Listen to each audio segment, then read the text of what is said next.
हम एक्सपेक्ट करेंगे कि जहाँ जहाँ नुकसान हुआ है उस नुकसान का मुआयना करने के बाद जो रिलीफ, जो मुआवज़ा दिया जाना चाहिए वो मुआवज़ा मिलेगा।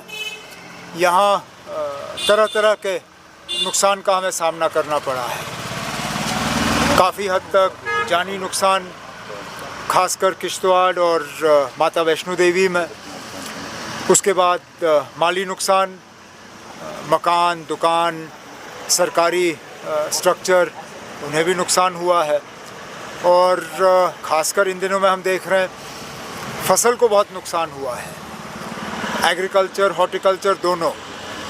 और बदकिस्मती से लगातार इतने दिन हाईवे बंद रहने का नतीजा ये रहा कि जहाँ मेवे का नुकसान बारिश से नहीं हुआ, वहाँ अब ट्रकों में सामान सड़ रहा है।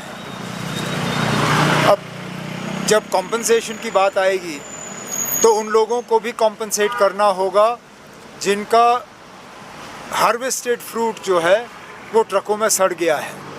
हमारी कोशिश है और मैं दोबारा मरकज़ी रेल मिनिस्टर साहब से गुजारिश करूँगा कि ट्रैक हमारा खुला है, 2-4 अगर स्पेशल ट्रेन यहाँ से चलें जिससे कि ज़रूरी सामान जम्मू से हम कश्मीर पहुँचा पाएँ और ख़ासकर यहाँ से मेवा जो है हम निकाल पाएँ, तो मुझे लगता है थोड़ी सी राहत लोगों को मिलेगी। लेकिन हम तो यही उम्मीद करेंगे कि जितना हमें नुकसान हुआ है उस नुकसान का हमें मुआवजा मिले। सर, पीएम हिमाचल जा रहे हैं, पंजाब जा रहे हैं, सर आप एक्सपेक्ट करें कि कश्मीर भी आएंगे पीएम? हम होम मिनिस्टर साहब तो होके आए हैं यहाँ, तो ऐसा नहीं है कि कोई नहीं आया। होम मिनिस्टर साहब आए, एक पूरा दिन यहाँ रहे और रिव्यू मीटिंग ली उन्होंने जम्मू में। वज़ीर आज़म साहब आना चाहेंगे तो बड़ी अच्छी बात है, लेकिन हम तो इस बात से हमें तसल्ली है कि कम से कम मरकज़ी टीम जो है वो यहाँ आ रही है और हम उम्मीद कर रहे हैं कि जल्द से जल्द जो है अपना काम मुकम्मल कर लेंगे। सर, मेराज मलिक को पीएसए लगा हुआ है तो उस पर क्या पूछा? अब क्या किया उसने पीएसए के लायक, मेरी समझ में नहीं आता ना। अब इतना सख्त कानून आखिर किया क्या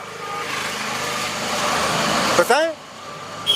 कहीं पे हालात बिगड़ गए, कहीं पे क्या पथराव हुआ, कहीं पे माहौल बिगड़ा।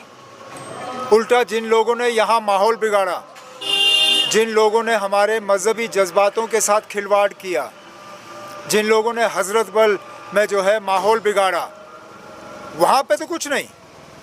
बेगुनाह लोगों को यहाँ तंग किया जा रहा है, थानों में बुलाया जा रहा है, पूछताछ की जा रही है। लेकिन जिन्होंने हमारे मजहबी जज्बातों के साथ खिलवाड़ किया उनके खिलाफ कोई कार्रवाई नहीं। एमएलए साहब ने अगर कोई गलती की हो तो वो असेंबली में सुधारा जा सकता है, वो स्पीकर साहब की निगरानी में उसको जो है दुरुस्त किया जा सकता है।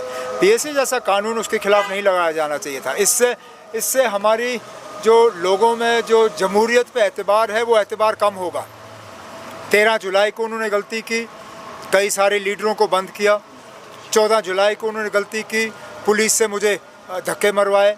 उसके बाद फिर ये एमएलए को पीएसए में बंद करना ये अच्छी बात नहीं है ना। अब ये हमारी जमहूरियत के लिए अच्छी बात नहीं है। सर, आज वाइस प्रेसिडेंशियल इलेक्शंस है, तो क्या उम्मीद करते हैं आप? इसमें उम्मीद की क्या बात है ना, हम वोट डालेंगे और फिर देखते हैं नतीजा क्या निकलेगा। और क्या कर सकते हैं इसमें?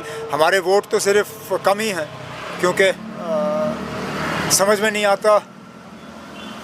10 महीने होने जा रहे हैं हमारे असेंबली के इलेक्शंस को, 11 महीने लगभग। हमारे राज्यसभा की सीटें आज खाली क्यों हैं? हमारे 4 वोट और होते, हमारी और आवाज़ वहाँ पे मजबूत होती, हम बात कर पाते। वहाँ जो एमपी को सीडीएफ मिलता है, एमपी लैड्स का पैसा, वो यहाँ पे इस्तेमाल हो जाता।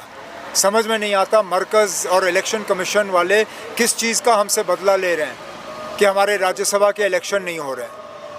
हमारे कम ही वोट हैं लोकसभा में, लेकिन चलिए हम अपना वोट डाल देंगे वहाँ पे। ओके।